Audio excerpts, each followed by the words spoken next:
Joining me now to discuss, Joris Ray, who's the superintendent for Tennessee's Memphis-Shelby County School District. Good to have you with us. Look, I am putting myself in the camp of, I think, just about everyone in this country who would like to see children, specifically my own, back in school this fall. How confident are you that your schools can safely return to full in-person learning August 10th, which is supposed to be your first day of school? Thank you, Erica. Well, first of all, with the spiking cases here, we are going to change our actual start date, and we're going to propose to start August 31st. Right now, currently, we have over 14,000 cases right here in Memphis, and over 93% of our ICU beds currently being used. So we're going to follow science, follow the data, and we're going to do what's best for students and teachers to keep them safe. You say you're following science and the data. What about the guidelines from the CDC? How are those figuring into your decisions? Well, we're going to follow science. We're going to follow all guidelines. However, we have to look at local data here. And when you see the numbers continue to climb, my job is to keep the students and teachers safe, and I'm going to do that. In terms of keeping them safe, right, creating that safe environment takes money. And many school districts are seeing less money come in these days, as we know. Right. In fact, there is an estimate of nearly $1.8 million per district. That's an average for around the country of what it would take to get things like proper spacing in place, to deal with maybe staffing needs that you may have. Where do you stand from a financial standpoint? What do you need? How do you meet that goal? Well, we receive CARES dollars. However, we always need more. And when I hear that someone threatened to take funding from an educational institution, it just grieves my heart. But again, we're going to continue to plan. We're going to continue to keep students safe. That's why we devised our SAFE plan. And the F in SAFE means flexibility.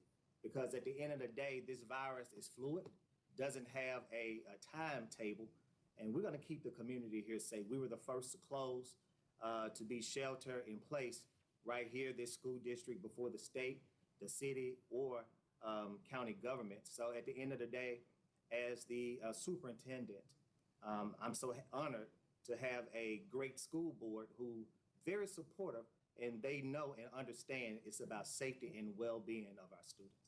When it comes to the well-being, there are legitimate concerns being raised about keeping kids at home, and not just about perhaps a regression in their learning, but also how kids learn. Not all kids learn well online. One of mine certainly does not. But there's the interaction, right? There's the social interaction. There's hanging out with friends. There's just the interaction with your teachers.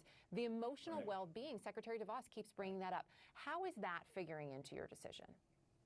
Well, that's a big part of our decision as well. And we're very concerned about what we call the COVID slide. Very concerned about that. That's why we are offering summer learning this summer. We have over 5,000 students enrolled. That's why we're prepared to offer spring, weekend, and fall sessions for students to ensure that learning continues. Plus our plan, whether it's in person or virtual, I believe in our teachers here. And we're going to provide a high-quality education, whether it's in person or virtual.